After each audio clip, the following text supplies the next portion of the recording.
Straight talk from Israel. You're listening to Israel News Talk Radio.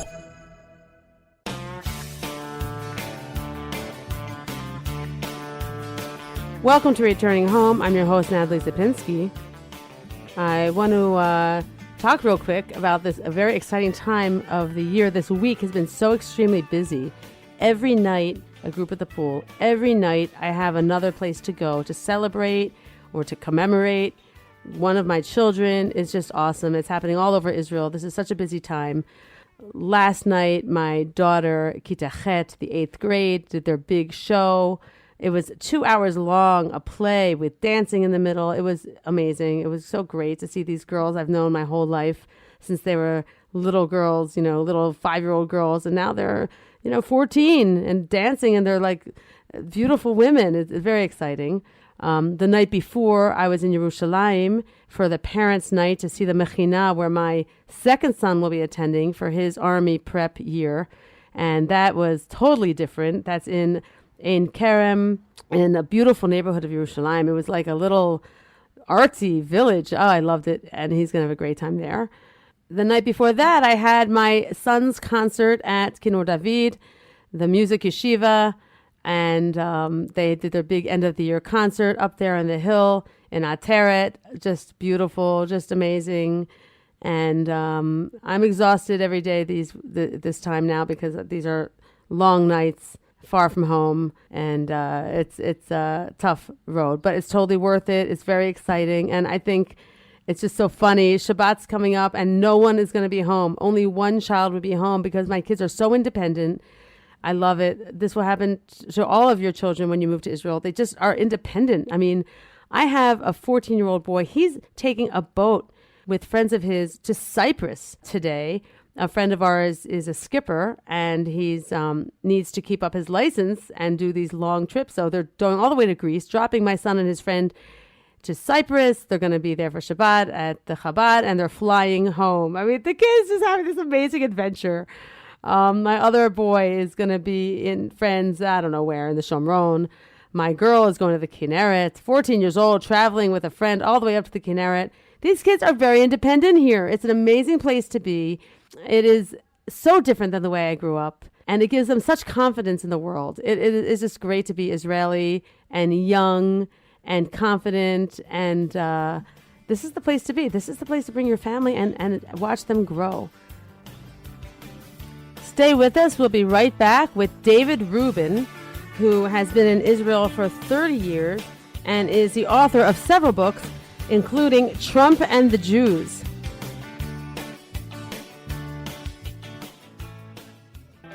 The return of the Jewish people to the land of Israel was prophesied in the Bible thousands of years ago and is coming true today. Shalom. Join me, Josh Wander, on Israel Unplugged. Listen in as we delve into the spiritual and physical aspects of the Jewish return to Zion. We'll discuss the biblically mandated, historic, and of course practical understandings of this incredible transition from exile to redemption. That's Israel Unplugged, every Monday on IsraelNewsTalkRadio.com.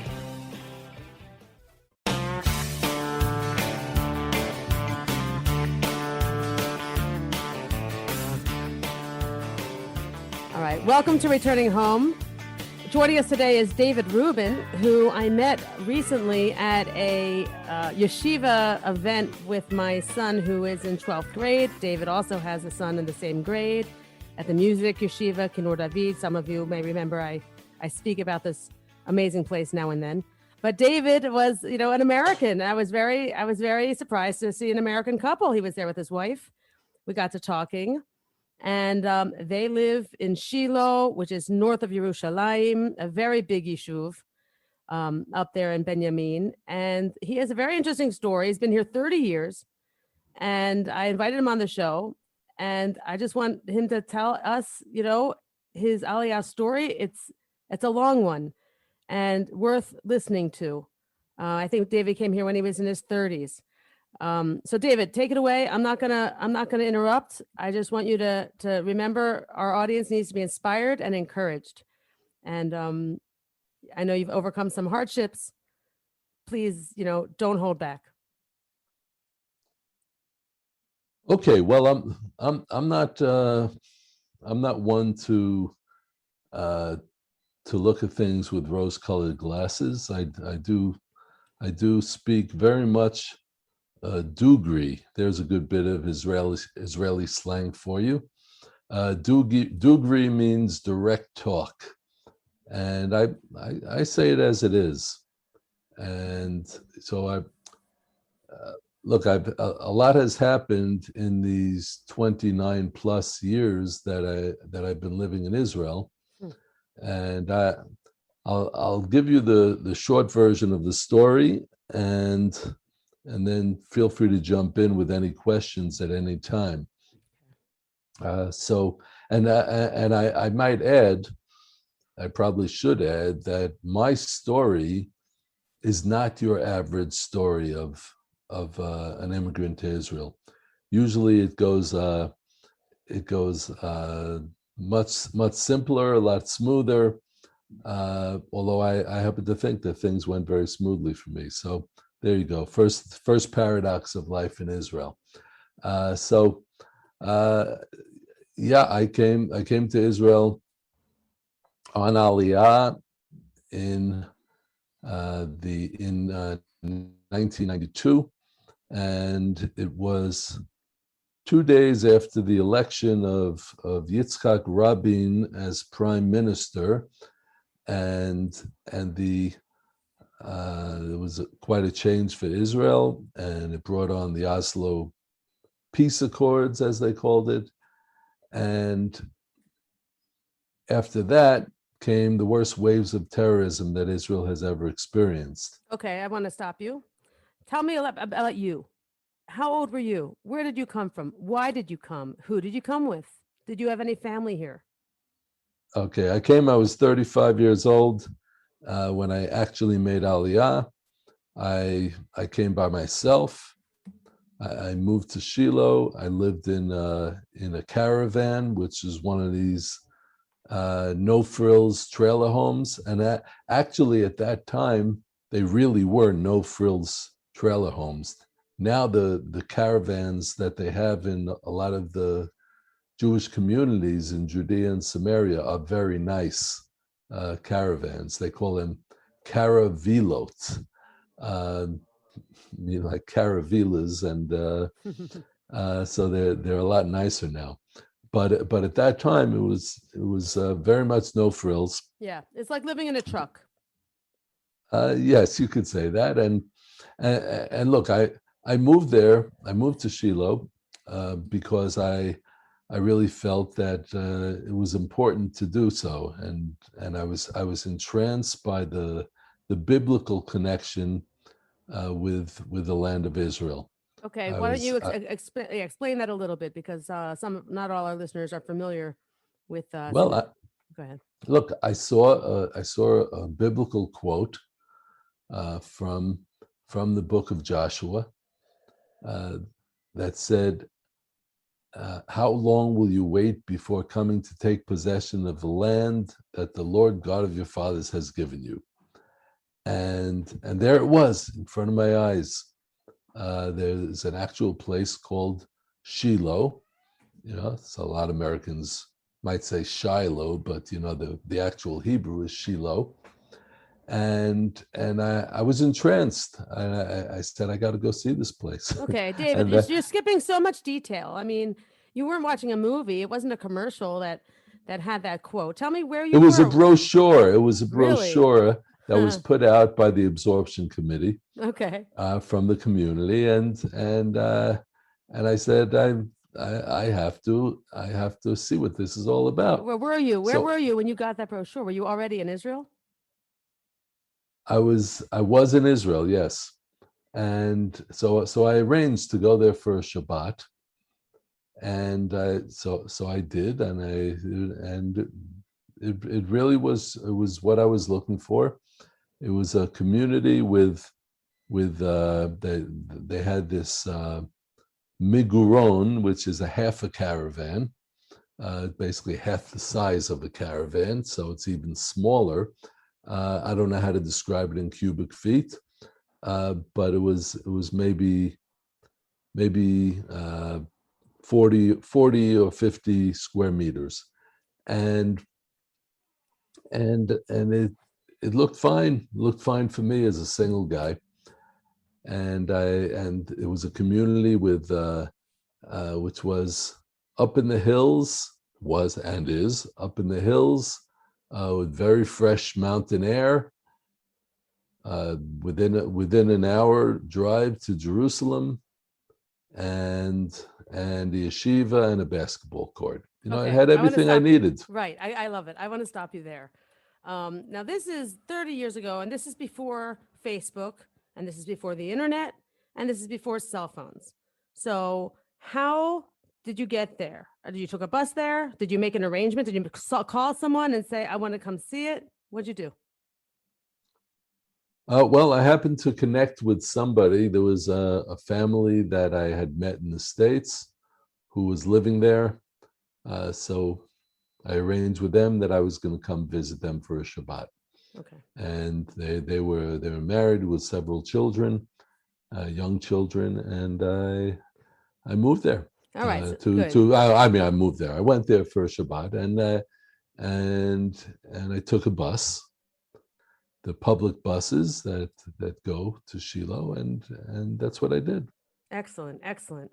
All those of you listening, to live here then and now, you don't necessarily need a car. The bus system here gets you everywhere you need to go. It's great.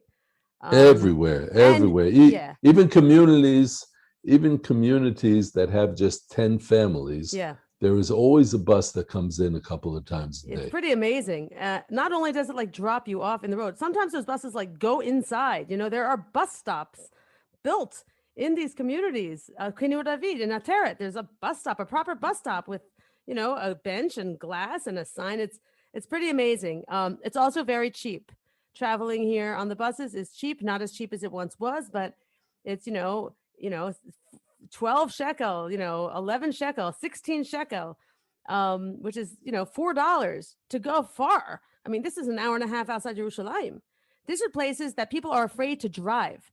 So even if you do have a car, some people will prefer to take the bus, Sometimes people are afraid to drive. No. Of course. I have to point that out. Not just sometimes, and some people. Yes, you can point it out. There are people. It all depends who the people are. Yes, absolutely. And once you know the place, then fear level goes way down. And also I just want to emphasize, Natalie, I as I started to mention that there were some very bad waves of terrorism in Israel, but recently, all of that has been greatly reduced. Hopefully, it'll stay reduced, and people drive back and forth to work all the time, and they don't have armored cars. They don't, even though all the buses are armored. You wouldn't know it if you get on it, but the buses are far safer than getting on a bus in Chicago or New York or Los Angeles.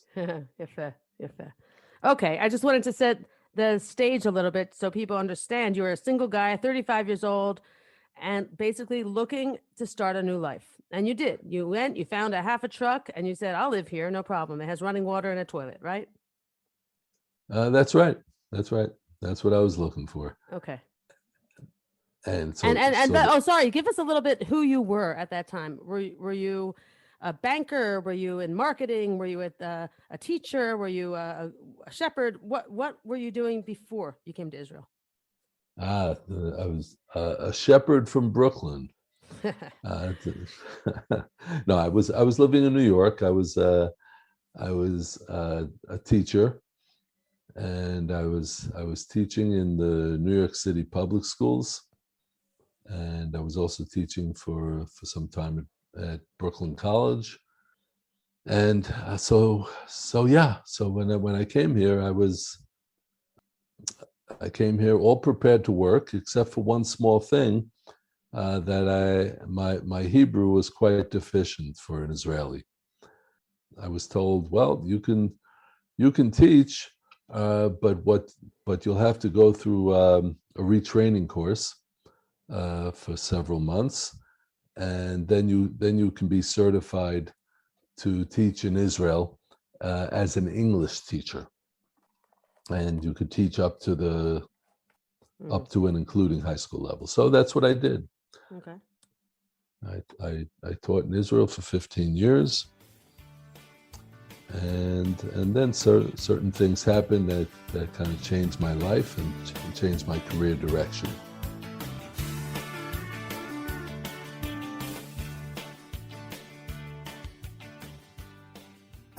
Hi everyone, this is Andrea Simento from Jerusalem, inviting you to drop everything and join me on my show, Pull Up a Chair. We'll visit this week's quirky stories, meet fabulous guests, and discover my Israel. Together we'll laugh, shout, and explain the topics that make us say, hey, we've got to talk about that. So get comfortable and pull up a chair with me, Andrea Simento, every Thursday on Israel News Talk Radio.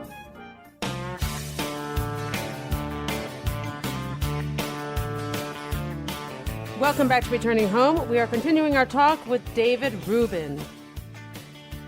But as far as becoming a teacher, it was fine.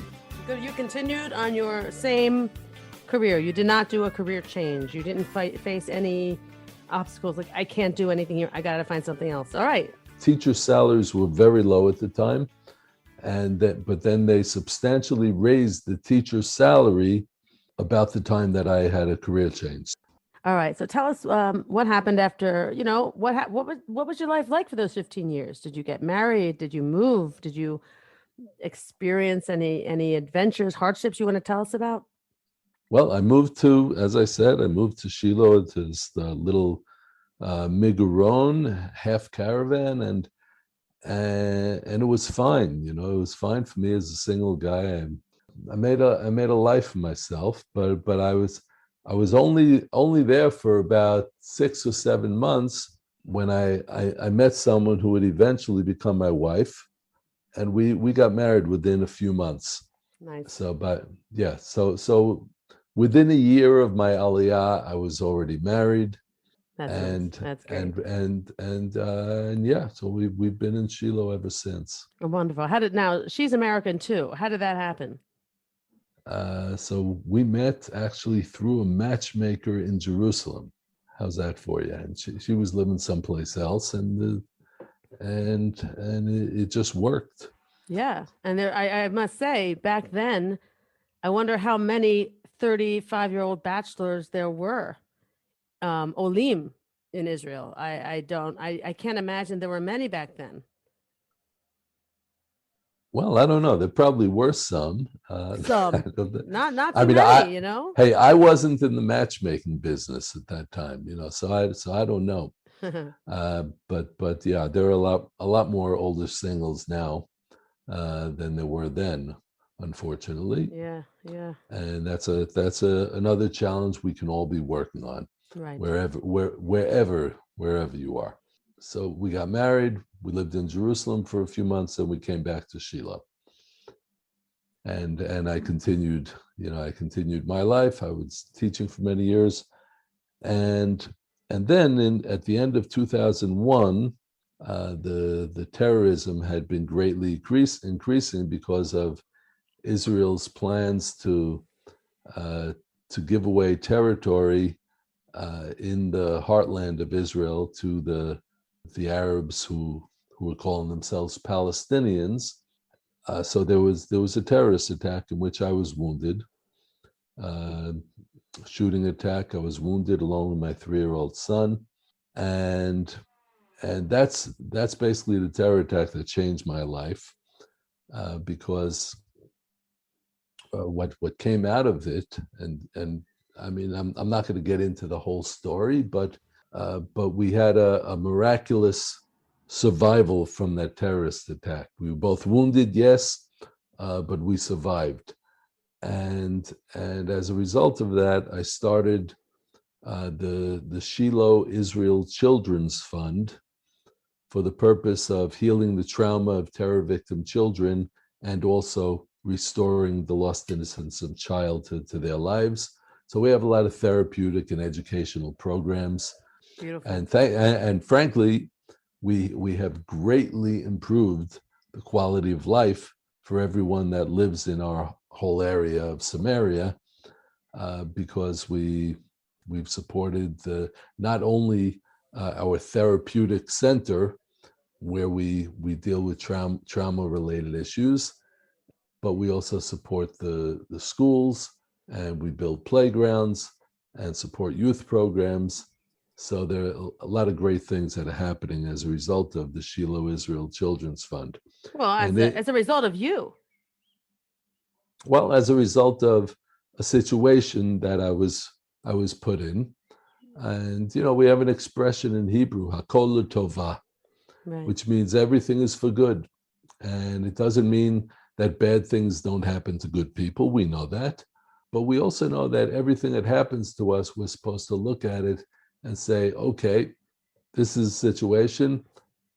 What can I do to make it better? And so that's what I decided to do. I made a conscious decision that this is what I'm going to do with this fascinating story of survival from a terror attack that God put in my hands. So that's what happened. It ended up that the Shiloh Israel Children's Fund grew over a number of years, and I reached the point where I had to decide, okay, what am I going to do? Do I continue teaching, or do I sort of go where God is leading me to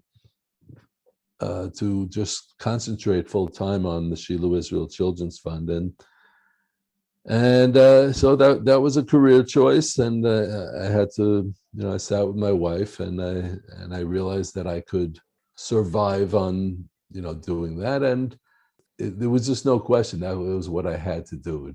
It became a mission, much more than a simple job. So that's where I've been focused for the past 13 years on Shiloh Israel Children's Fund.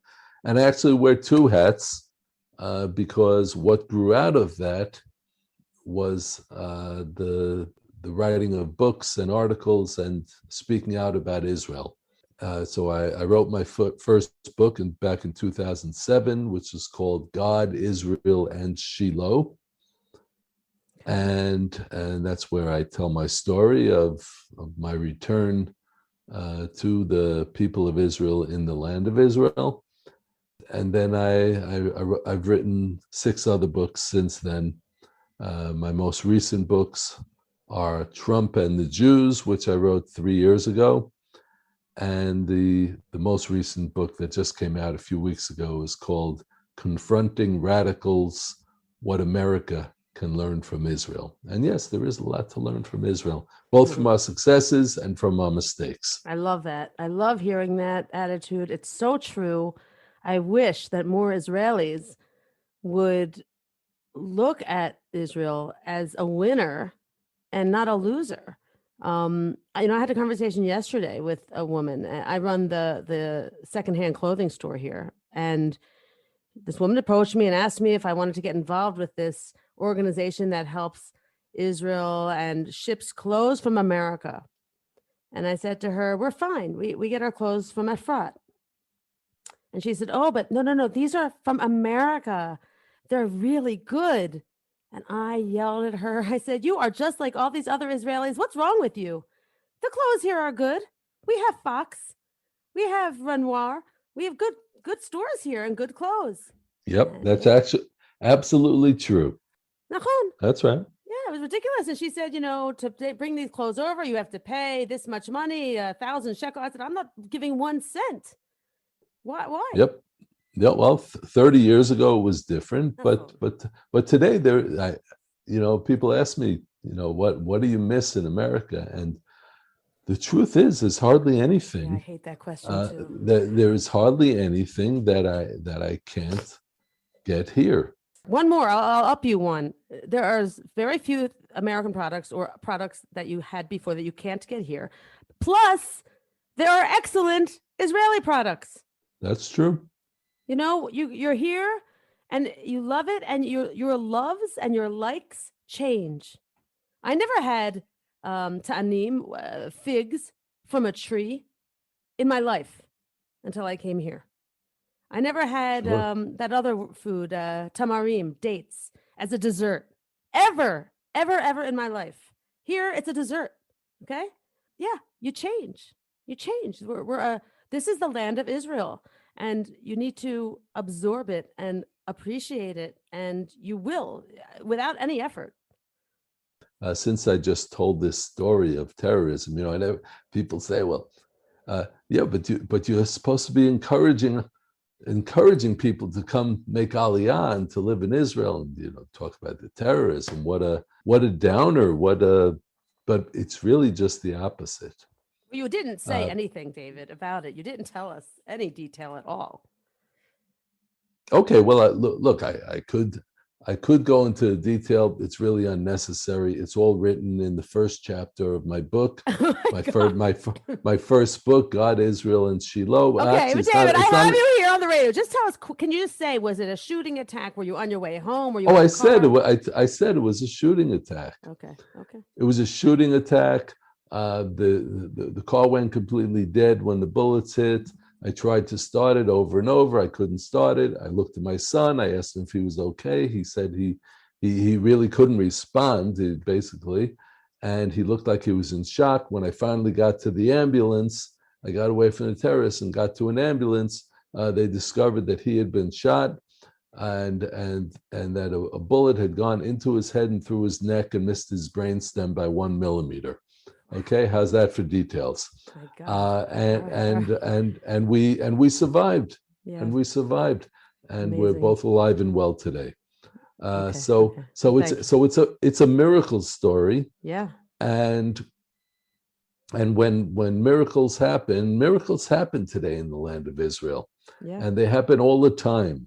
Right. And that's what's amazing about our lives here. Now, what I wanted to emphasize is that, do we have an easier life than we had in America?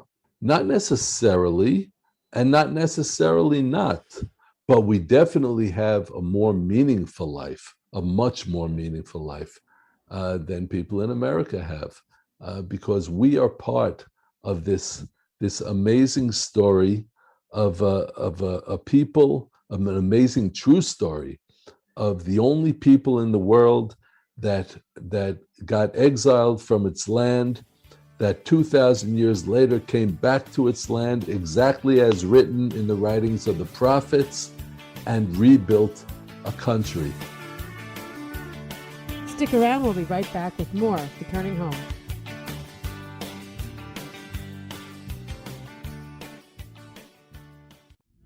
Are you interested in transforming your life, drawing closer to the Creator, and uncovering the deeper meanings and hidden treasures in the Hebrew Bible? Then join me, Rav Yitzhak Michelson, and me, William Hall, on The Science of Kabbalah, where we are seeking to narrow the gap between what we understand of our physical and spiritual worlds. So make sure to tune in every Tuesday at 5 p.m. Israel time, 10 a.m. Eastern Standard Time, here on Israel News Talk Radio. Hello, I am Walter Bingham. If you want to hear the news behind the news and the true perspective on world affairs, then the Walter Bingham File is the program for you. We bring you interviews with the movers and shakers, political commentaries, and on-the-spot reports of events as they happen. All here every Tuesday, 4 p.m. Israel time, 9 a.m. Eastern time. And it's all archived on our website. Make it a date.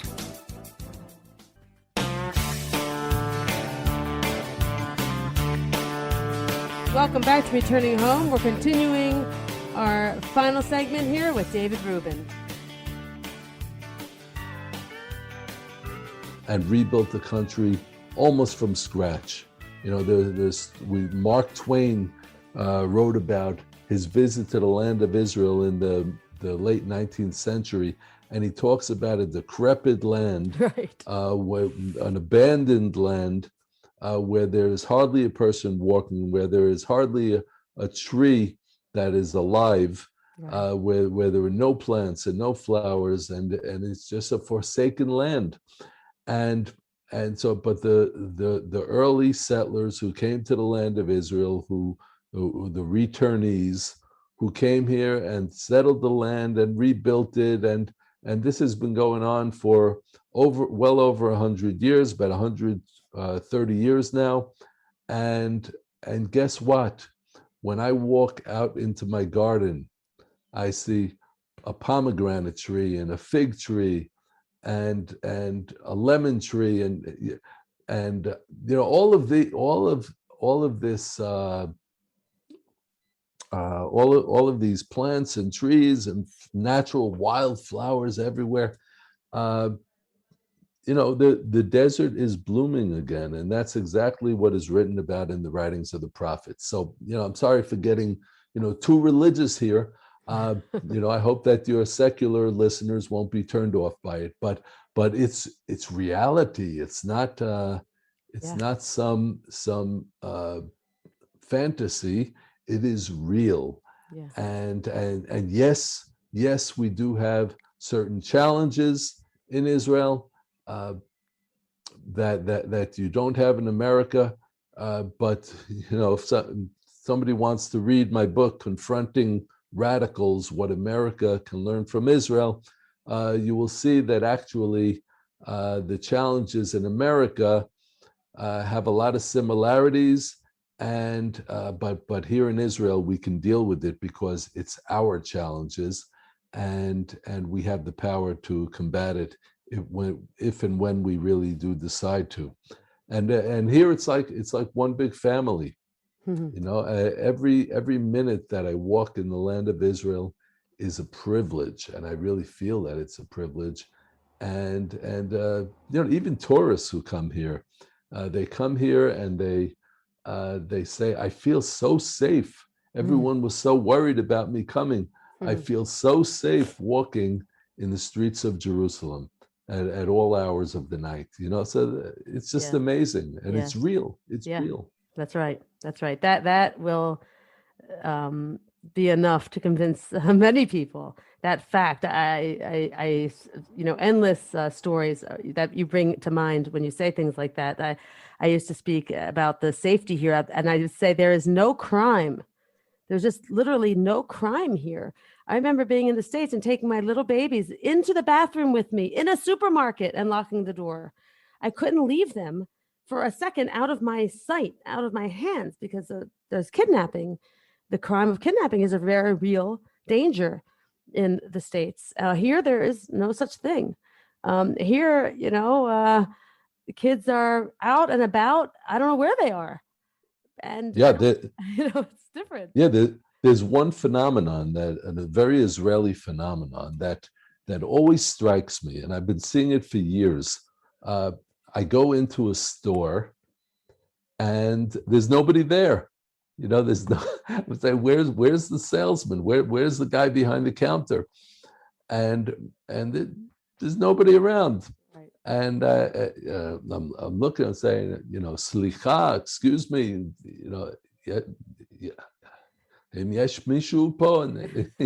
Right. Is there somebody here? Nobody's there. Right. And then a couple of minutes later, somebody runs in from outside and says, yeah, I'm here. I just had to go down the block to get something. Yeah. Like people actually, store owners leave their stores for several minutes, and they don't worry that somebody's going to ransack the whole store and take everything. Right. You're funny. When you said that he runs in, first of all, it's not true, because no one's running in. He's, waltzing in with a cup of coffee. Right. Never, no running here. No worry, no rush when it comes to stuff like that. Right. Waltzing in like not a care in the world. But that just shows you, I mean, people could talk about terrorism, which, as I said, we could easily take care of it when we're ready politically. But crime, street crime, theft, muggings, there's no such thing. Right. It doesn't exist here. That's right. We have a store here, like all Yeshuvim have a little market, and the children leave their backpacks outside the market and walk in and buy candy and snacks, and there's no thing as theft. No such what's a word? It doesn't exist even in their mind. That's right, and they're not leaving the knapsacks outside the store because the owner is afraid that they're going to steal things. They're leaving it outside because there's no room for 25, 30 backpacks being thrown around in the store, and people will trip over them. Right. So they put it outside in one big pile. Right. Yeah. Yeah. That's it's amazing. My parents used to say it's like living in the 1950s here. It's a pretty accurate description. When people used to ride bikes, and no bike locks here, and you people here don't lock their doors. They don't. I think they should. We don't now because we have a dog, but for years, if you're at home and you need to borrow milk, someone will tell you on the phone, just go in my house and take milk because their house is open.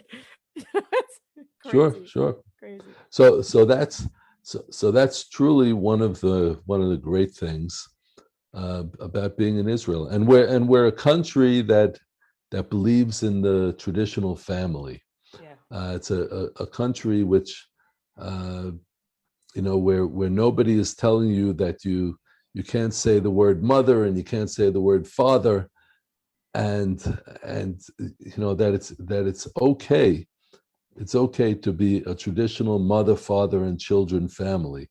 We don't have this assault on the traditional family that you have in America and in many other places. Yeah, that's just another world to me. I don't. I couldn't. I wouldn't be able to bear that. I love here how the family is so important and such status is given to the parents. An example I may have given in the past, and you can relate to this, I think, having a child here.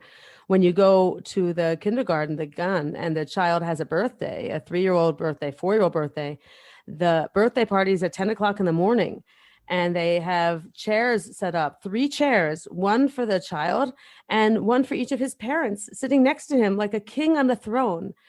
And this is 10 in the morning. And every time I've gone, they're not surprised that I go, and my husband goes too, which means that they are used to both parents coming. They expect both parents to come, and both parents do come. Now, I could not imagine in the States in my old life telling my boss, I can't come in until late today because my child, who's 3 years old at kindergarten, has a birthday party. It would be inexcusable. I would never even ask. It's all about priorities. That's right. And the family here is important, valuable to everyone. Yeah. In fact, we have an expression in Hebrew, mishpachot bruchot yeladim, families that are blessed with children. And in the Israeli Knesset, in our parliament, there was a social welfare bill that was being debated to give assistance to families for each child. It was the opposite of a tax credit. And I personally think a tax credit would be a more productive system, but it was basically a payment to families for each child that they have, and to encourage the growth of families, but it wasn't called this bill that was being debated in the Knesset wasn't called the Large Families Bill or anything like that. It was called Hachok LeMishpachot Bruchot Yeladim, the law for families that are blessed with children. That's beautiful. And so we understand that children are a blessing, families are a blessing, right? And that's where it all starts. Society is defined on its values, and those are the values of the society in Israel. Yeah, of everybody here. Small families and big ones. It doesn't matter even if they're Tel Aviv, of course, families or Yerushalayim. It's true. It's really true. It's beautiful. Families in Tel Aviv, which generally are more secular families, they're also having more children. They also have families with 3 children, which in America, the secular families in America, it's rare that they have 3 children these days, if they have any at all. Oh, you're saying they went from 2 to 3? They in Tel Aviv. Yeah. Oh yeah. Sometimes sometimes there's secular families in Israel with 4 children. It's not so unusual. In America, they would be like freaks. Right. People would look at them very oddly. Right. Now, we were a family of 4 children. We were conservative Jews, and when we walked into high holiday services, we got a lot of stares at us. People stared at us. We took up a half a row. It was like silence, watching our family come in. Think of how much you had to pay for those seats. I know. We are out of time. Thank you all for listening today. Thank you to David Rubin. We'll see you all next week.